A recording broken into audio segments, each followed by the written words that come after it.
You know, when I tell some of you guys that are following Mathias, that great Eperima is the one that will finish you guys in this life. Some of you will be running your mouth. You guys remember this guy, Abarebe? Oga Mathias na Abakasi onu Akuzayon we jiri DSS from Abuja. I was present that day, nature in Mpo. You know, I was in the car. Now watch her. Daburu Mathias and one of his boy, the Jesus Christ, Eritreat, Wejeroshia, one of the DSS Buebwe. Ofokwa neku that education is very, very important. If onye Buebwe, Ijeroshia ya na nochi na nusoyogo. Ebe when they are taking Mathias to Abuja for him to come and answer some of the petition. One of his boy, this boy now, look at him. DSS buebwe. Now I don't know if it's accidental discharge. Cause the guy or wachanya we buy man or the guy akanamu. The guy we buy noko. Then after that, Akuzayon Muko Bioma, including Evangelist Ebuka, they felt pity on that guy. Akuzayon now went to see that guy at the hospital. You guys should remember. The reason why I'm saying this is that I saw this guy comment. You know, today is Akuzayon's birthday. I wish him birthday. And I saw this guy's comment. Look at what he wrote. Even later I saw the comment, I remember him and that incident that happened then.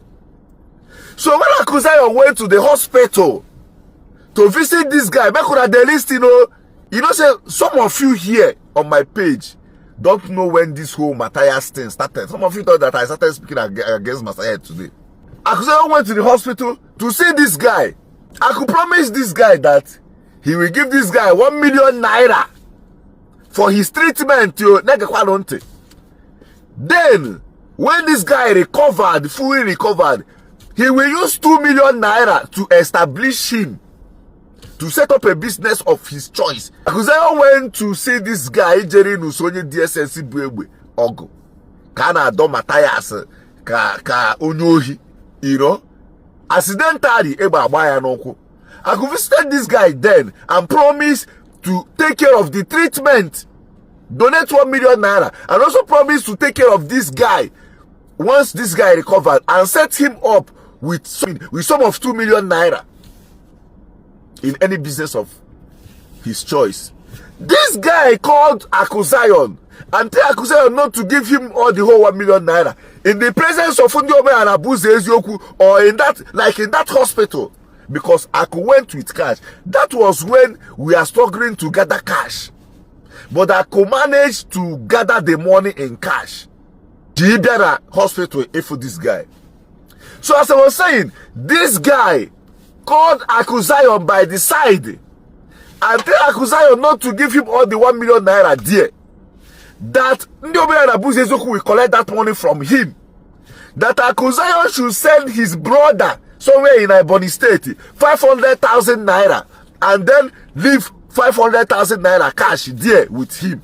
That if he drop all the money, Ndiome and Mathias Ezeaku will collect the money. Akuzayon did exactly as that guy instructed.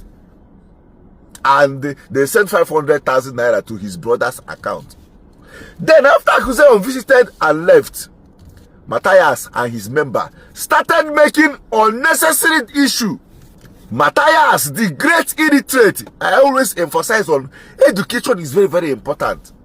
With his boys, started saying that Akuzayon came to see the guy with ego in that is offering money, that is Evangelist Ebuka that give Akuzayon money, that Akuzayon went to borrow Zion offering money to come and give. Like they started making issue online. All the Ndiome and Mathias Ezeaku was dragging Akuzayon, insulting Akuzayon. Mathias was mocking Akuzayon, mocking Evangelist Ebuka indirectly, saying all sort of things. They go in a KGBia, that Akuzayon is audio billionaire. Akuzayon doesn't have anything, that he's just living under the influence of Ego in Zion ministry. No, boy Zion ministry. You know, all those, they are nonsense. And when all these things were going on, this particular boy, the victim now, did not ever come out on social media to tell them to stop saying this thing. Even if he doesn't have the access to social media, he doesn't for once tell any of them to stop these things, Haneme, or to even thank Akuzion and maybe tell him to not to listen all these things. He have the contact to reach Akuzion. This guy closed his mouth. His people irritate. Mathias Ezeaku was bullying Aku, dragging Aku. The money went viral on social media. They snapped the money, said that it's ego in it. That was when we are struggling to see physical cash in Nigeria. That's those years that you go to bank to withdraw, they will give you only 20,000 naira in cash. Everybody was struggling to get cash. That should be 2023, if I'm not mistaken, 2022.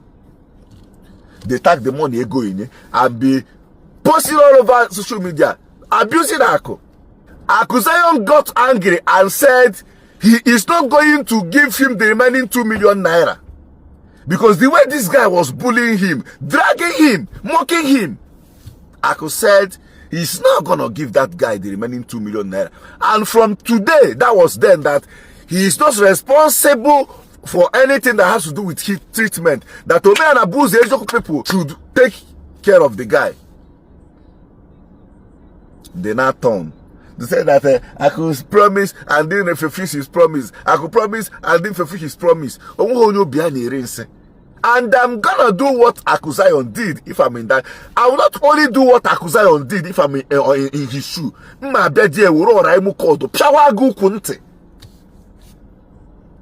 All of you will get sense.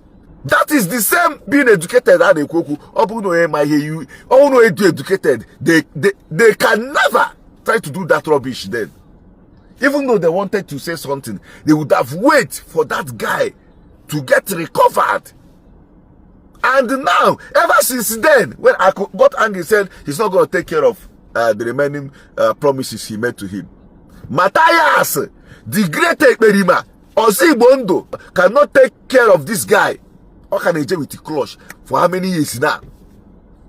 Mathias that has money to build 4 decades, sell real estate, buy ticket for NDC party, build 4 decades, cannot take this guy to India to fix his leg. This guy Jomia Warombo. Yeah, na say Jesus Christ because no. Yeah, na say Oji Bible Warombo onyoma he made a carry amazing case go. This guy Jomia we Waro Mathias Mbo. I never knew that this guy is working with clutch till today. Instead of Mathias Bondo to take this guy to India or to wherever good hospital to fix those his leg, Mathias accompanied the guy now. Up to today, the guy is working with clutch. This is what he posted on the birthday wish I made to Akuzion. Akuzion Tiriano and abandon. No, Mathias put you in that condition, bro. Are you being serious right now? Mathias, your guy put you in that fucking condition. You should hold him responsible and not Akuzion. Everybody in that home way, you shouldn't be in this condition. I can even now good that Mathias is not what you guys are thinking. Or the also. Mathias is the more you look, the less you see. He's just using you guys' brain. Na zo zibondo. Imakuya na po zibondo. Imakuya na po zibondo. Imakuya ge make that po zibondo. Then what happened to the hospital, Oro? So that means the hospital is not equipped enough to take care of that guy injury. And this guy is working with clutches today. That is the reason why I told you guys that. You see some of you, they follow Mathias. Now Mathias go finish on a pata. Especially those of you when they say that school na scam. School na scam. Onwe he Joey Bay, go to China and can. Mathias, behave like it. Oga anyu ne epako. Keep following him and shouting, Jesus Christ a bugai, Ndiuka a bugai, Jesus Christ a bugai, Oka Ghana, Ndota Ghana. Most of you will still end up like this guy. So bro, don't call Akuzion. I don't even want to say what Akuzion told me on food, nigga.